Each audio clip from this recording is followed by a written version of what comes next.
30 मार्च 2025 से ब्रह्मांड में ग्रहों का ऐसा संयोजन बनने जा रहा है जहां पर 4 ग्रह राहु के सीधे प्रभाव में पहुंचने वाले हैं। यहां पर राहु का आधिपत्य होने वाला है। यहां राहु के साथ पहले से ही सूर्य, बुध और शुक्राचार्य हैं। 29 मार्च को शनिदेव भी परिवर्तन करके मीन राशि में पहुंच जाएंगे, जिसके कारण मीन राशि में पंचग्रही योग बन जाएगा। यहां पर 4 बड़े ग्रह राहु के प्रभाव में पहुंच चुके होंगे, जो अत्यंत महत्वपूर्ण योग बनेगा। एक विकट योग बनेगा जो राहु बनाने वाले हैं, क्योंकि यहां पर ग्रहण का भी प्रभाव होगा, जड़ दोष भी होगा, शनि भी पीड़ित होंगे तथा शुक्राचार्य भी दूषित होंगे, जिसका प्रभाव समस्त राशि के जातकों पर पड़ने वाला है। जय श्री गणेश। नमस्कार, मैं आचार्य संजय द्विवेदी। मेरे समस्त प्रबुद्ध दर्शकों का मेरे चैनल पर हार्दिक स्वागत है। प्रिय दर्शकों, राहु के साथ जब भी किसी ग्रह का प्रभाव प्राप्त होता है तो वो दूषित हो जाता है। वर्तमान समय में मीन राशि में सूर्य, बुध और शुक्राचार्य हैं, जो राहु के सीधे प्रभाव में है। 29 मार्च को शनिदेव भी राशि परिवर्तन करके मीन राशि में पहुंच जाएंगे, तो पंचग्रही योग मीन राशि में बन जाएगा।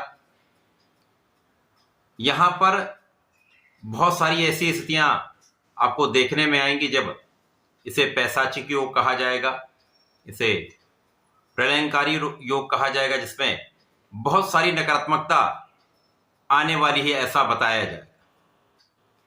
परंतु यदि हम स्थितियों का अवलोकन करें, वैसे राहु के साथ शनि का असाध्य योग बनता है, जिसे प्रलयंकारी योग भी कहते हैं। अनप्रेडिक्टेबल योग होता है। सूर्य ग्रहण में होते हैं तो सूर्य अपना संपूर्ण प्रभाव नहीं दे पाते। बुध के साथ जड़ दोष बन जाता, बुद्धि कार्य नहीं करती, आपका व्यापार, आपका कार्यक्षेत्र जैसा है वैसा ही रहता है, कोई ग्रोथ नहीं होती। इसीलिए विकट स्थिति यहां पर बनने वाली है। परंतु जिस समय ये परिवर्तन होगा शनिदेव का, 30 मार्च से सूर्यदेव अत्यंत बलवान हो चुके होंगे, क्योंकि सूर्यदेव 15 पॉइंट पर पहुंच चुके होंगे, राहु 2 पॉइंट पर आ चुके होंगे।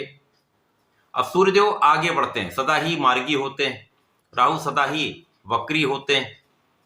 तो राहु 30 पॉइंट से स्टार्ट करके 0 पॉइंट तक पहुंचते हैं, अर्थात इनका गमन कुंभ राशि की ओर हो रहा है, जहां पर ये मृत अवस्था की ओर पहुंचने वाले। तो राहु बहुत बलवान नहीं है, लेकिन यहां पर सूर्य अत्यंत बलवान होंगे 30 मार्च को, जब 15 पॉइंट पे होंगे, तथा ये मेष राशि की ओर इनका गमन होगा, जिसके कारण ये उच्चाभिलाषी हैं। सूर्य महाबलवान, राहु निर्बल होंगे, तो यहां पर बहुत कुछ नकारात्मकता प्राप्त नहीं होगी।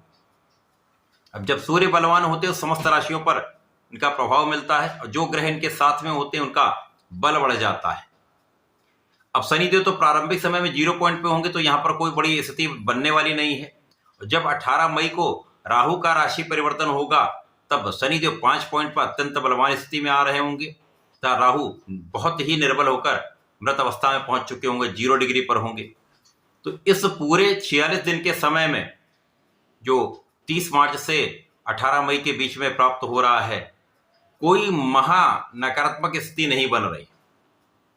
यद्यपि इस समय में कुछ उतार चढ़ाव होंगे, समस्त राशि के जातकों को कुछ अच्छा प्रभाव भी प्राप्त होगा, कुछ नकारात्मकता भी मिलेगी, लेकिन ऐसा कोई प्रलयंकारी योग या बहुत बड़ा नकारात्मक योग नहीं बन रहा जिससे सब कुछ नेगेटिव हो जाएगा या सब कुछ खराबी ही हो जाएगा, जो चीजें चल रही वो बंद हो जाएंगी, ऐसा कुछ नहीं होने वाला। आज मैं कर्क राशि के लिए इस संपूर्ण योग का, राहु के इस विकट योग का तथा पंचग्रही योग का किस प्रकार का प्रभाव प्राप्त होने वाला है, इस समय में जो स्थितियां बने उनका किस प्रकार का प्रभाव को प्राप्त होगा, संपूर्ण विश्लेषण मैं पूर्ण तर्क के साथ करने जा रहा हूं। कर्क राशि चंद्रमा की राशि है, जहां पर चंद्रमा का नित्य परिवर्तन होता, तो निश्चित रूप से यहां पर कुछ समस्याएं अधिक हो सकती हैं, क्योंकि राहु के साथ चंद्रमा का ग्रहण दोष होता है। इसी प्रकार से जब ये नित्य परिवर्तन करते हैं तो जब भी राहु के प्रभाव में जाएंगे, शनि के प्रभाव में जाएंगे, केतु के प्रभाव में जाएंगे तो ये निर्बल हो जाते हैं। और चंद्रमा का वैसे भी अपना कोई बहुत बड़ा बल नहीं है, सूर्य के बल से ही इनको बल मिलता है। अब यदि कर्क राशि के लिए देखें तो 30 मार्च से ढैया समाप्त हो चुकी होगी, शनिदेव भाग्य भाव में पहुंच चुके होंगे, राहु का गमन अष्टम भाव की ओर आरंभ हो चुका होगा। तो ये कर्क राशि के लिए भी बहुत कोई कठिन समस्या का योग नहीं बने। यद्यपि इस समय में प्रारंभिक जो स्थितियां हैं उसमें जब जड़ दोष रहेगा, ग्रहण दोष रहेगा, तो आपकी लग्न पर इसका प्रभाव प्राप्त होने वाला है। जब मन का भटकाव बढ़ जाता है, मानसिक अशांति हो जाती है, वाद विवाद बढ़ जाता है तथा यहाँ पर डिप्रेशन आने लगता है। 30 मार्च को ऐसी स्थिति नहीं होगी क्योंकि सूर्य अत्यंत बलवान होकर आपके भाग्य भाव में ही होंगे, जिसके कारण मन स्थिति आपकी बहुत अच्छी रहने वाली है, आपका आत्मबल अच्छा रहेगा। इन 46 दिनों में सूर्य अत्यंत बलवान रहने वाले हैं। 15 दिन ये मीन राशि में रहेंगे, उसके पश्चात एक माह पूरा ये अपनी उच्च राशि में रहेंगे जो कि कर्म भाव है, जो अत्यंत विशिष्ट स्थिति बनाने वाला है। तो सूर्य के बल के कारण चंद्रमा का प्रभाव यहाँ पर बढ़ जाएगा। इसी प्रकार से शुक्राचार्य का दूषित प्रभाव भी कम होगा तथा बुध का जड़ दोष भी कम होगा, जिसके कारण आप सही निर्णय ले पाएंगे, अपनी बुद्धि का सही समय पर उचित उपयोग कर पाएंगे तथा यहाँ आप अपने कार्य क्षेत्र में आगे बढ़ पाएंगे। लेकिन सभी स्थितियों में आपको बहुत सोच विचार कर कार्य करना चाहिए, क्योंकि जब भी राहु और बुध का योग बनता है तो यहाँ पर आपके वाद विवाद की संभावनाएं बढ़ जाती हैं, निर्णय गलत हो जाते हैं। इसी प्रकार से राहु का जब शुक्र पर प्रभाव होता है तो आपके मन में चंचलता बढ़ जाती है, मन का भटकाव बढ़ जाता है, स्थिरता नहीं होती है, जिसके कारण आप सही डिसीजन नहीं ले पाते। आप अपने कार्य क्षेत्र में या अपने व्यापारिक क्षेत्र में अथवा अपने प्रोफेशन में उचित या अनुचित का सही ज्ञान नहीं कर पाते। लेकिन जैसे जैसे ये गोचर आगे बढ़ेगा, यहां पर आपकी स्थिति अत्यंत प्रबल होने लगेगी, आपके कार्य क्षेत्र में आपका प्रभाव बढ़ने लगेगा, आपका परिश्रम आपको आगे बढ़ाने में आपकी सहायता करने वाला है। इसी प्रकार से इस समय जब आपकी ढैया समाप्त हो जाएगी तो कार्य क्षेत्र के उतार चढ़ाव समाप्त हो जाएंगे। शनि का जैसे जैसे बल बढ़ेगा आपका कार्य क्षेत्र उन्नति करने लगेगा, आपकी शारीरिक समस्याएं समाप्त होने लगेंगी, जीवन साथी के स्वास्थ्य की समस्याएं दूर होंगी, जीवन साथी के साथ मतभेद समाप्त होगा। इसी प्रकार से जो यदि आप साझेदारी में कुछ कार्य कर रहे हैं, वहां जो समस्याएं चल रही थी उनका निराकरण होना प्रारंभ हो जाएगा।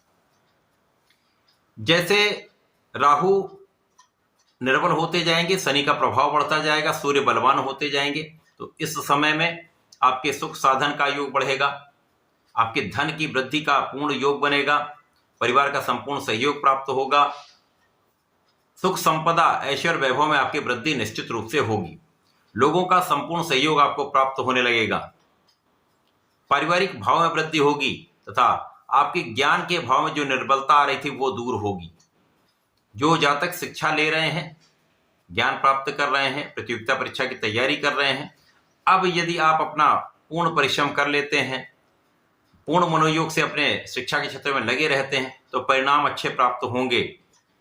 इसी प्रकार से संतान का पक्ष बलवान होगा, संतान से आपको सुख प्राप्त होगा तथा आपके भाग्य की जो निर्बलता थी वो धीमे धीमे यहाँ पर दूर होने लगेगी, जो आपके अवरोध थे वो दूर होने लगेंगे, जो आपके कार्य बहुत समय से नहीं बन पा रहे थे वो कार्य बनने लगेंगे।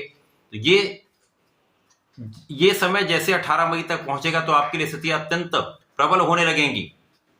ये इस वर्ष के फाउंडेशन का माह है, जो 46 दिन है ये आपके इस पूरे वर्ष में आपके कार्य क्षेत्र की नींव डालने वाला है।